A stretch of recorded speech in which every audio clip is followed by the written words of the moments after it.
Assalamualaikum warahmatullahi wabarakatuh. Perkenalkan, nama saya Muhammad Al-Faris, NIM 53, kelas D2 PSR. Video ini saya buat untuk mengerjakan tugas dari mata kuliah Ekonomi Mikro Syariah. Langsung saja, di sini saya akan menjelaskan tentang konsumsi pada mata kuliah Ekonomi Mikro Syariah. Pertama yang akan saya jelaskan dari tema kita, yaitu konsumsi, adalah pengertian dan tujuan. Jadi apa sih konsumsi itu? Sebenarnya kita harus tahu tentang apa itu konsumsi. Dari beberapa definisi yang saya ambil sebagai referensi, konsumsi yaitu pekerjaan atau kegiatan memakai atau menggunakan suatu produk barang atau jasa yang diproduksi atau dibuat oleh produsen. Dalam Kamus Besar Bahasa Indonesia, konsumsi yaitu pemakaian barang-barang produksi, bahan makanan dan sebagainya. Contoh kegiatan konsumsi adalah seperti cukur rambut di tukang pangkas rambut, berobat ke dokter, dan membeli atau makan di warung. Konsumsi yang dilakukan oleh masyarakat biasanya menghadirkan banyak pilihan dalam mengkonsumsi barang atau jasa. Pada kenyataannya di lapangan, masyarakat dihadirkan pada permasalahan umum dalam konsumsi barang dan jasa, yaitu kelangkaan. Kelangkaan akan barang dan jasa yang timbul apabila keinginan seseorang akan barang dan jasa lebih besar daripada ketersediaan barang dan jasa tersebut. Jadi, kelangkaan ini muncul apabila tidak cukup barang atau jasa untuk memenuhi kebutuhan dan keinginan tersebut. Konsumsi adalah suatu kegiatan menggunakan barang atau mengurangi nilai guna suatu barang. Pengertian suatu konsumsi ini hampir bisa dikaitkan dengan definisi permintaan. Ilmu ekonomi mikro menjelaskan bahwa permintaan diartikan sebagai jumlah barang yang dibutuhkan. Pengertian ini berangkat dari pernyataan bahwa manusia memiliki kebutuhan atau melakukan kegiatan konsumsi. Baiklah, itu tadi tentang pengertian dari konsumsi itu sendiri. Lanjut ke pembahasan yang selanjutnya, yaitu ada tujuan kegiatan konsumsi. Setelah saya mengumpulkan dari beberapa referensi, saya telah menyimpulkan ada beberapa tujuan dalam konsumsi. Yang pertama, yaitu mengurangi nilai guna barang atau jasa secara bertahap.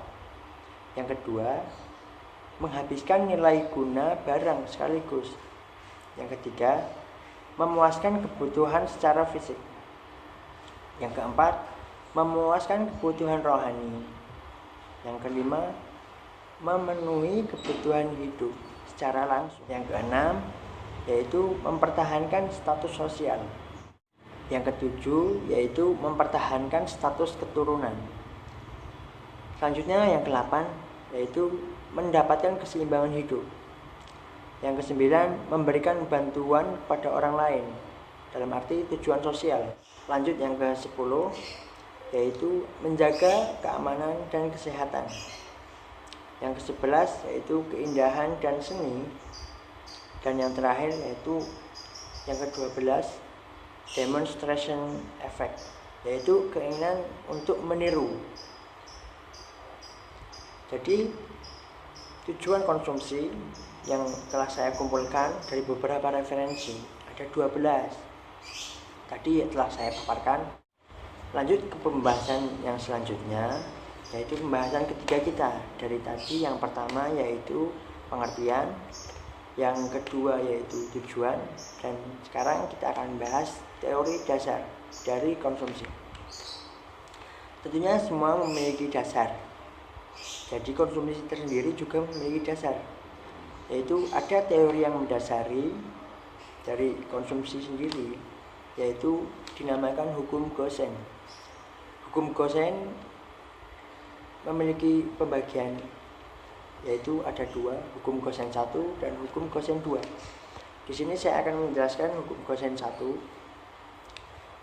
yaitu jumlah tambahan utilitas yang diperoleh konsumen akan semakin menurun dengan bertambahnya konsumsi dari barang atau jasa tersebut.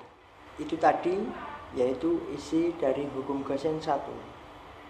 Adapun sedikit sejarah dari hukum Gosen, yaitu diperkenalkan oleh H. Gosen pada tahun 1810 hingga 1858, yaitu seorang ahli dari Jerman, ahli ekonomi dan ahli matematika. Contoh dari hukum Gosen ini yaitu, jika Anda haus, maka es teh manis dalam satu gelas akan terasa sangat segar. Lalu dalam gelas yang kedua, maka es teh juga mungkin masih terasa segar. Dan pada gelas yang ketiga, mungkin kita akan merasa kembung dan bahkan mual.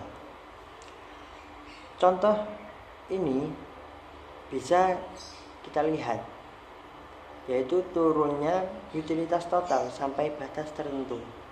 Baik, di sini saya memberikan contoh tabel, bisa kita lihat. Terlihat bahwa utilitas total meningkat sejalan dengan kenaikan konsumsi, akan tetapi dengan laju pertumbuhan yang semakin menurun. Adapun utilitas marginal semakin menurun sejalan dengan adanya kenaikan konsumsi. Jika seseorang mengonsumsi 2 unit barang utilitas marginal, yaitu 7 dikurangi 4 sama dengan 3 utility, begitu dan seterusnya. Setelah kita melihat contoh tabel tadi, dapat kita analisis melalui kurva. Dalam kurva ini juga kita dapat melihat bahwa utilitas total meningkat seiring dengan bertambahnya konsumsi, akan tetapi dengan proporsi semakin menurun. Gosen menjelaskan bahwa konsumen dan akan memuaskan kebutuhan yang beragam tersebut sampai memiliki tingkat intensitas yang sama.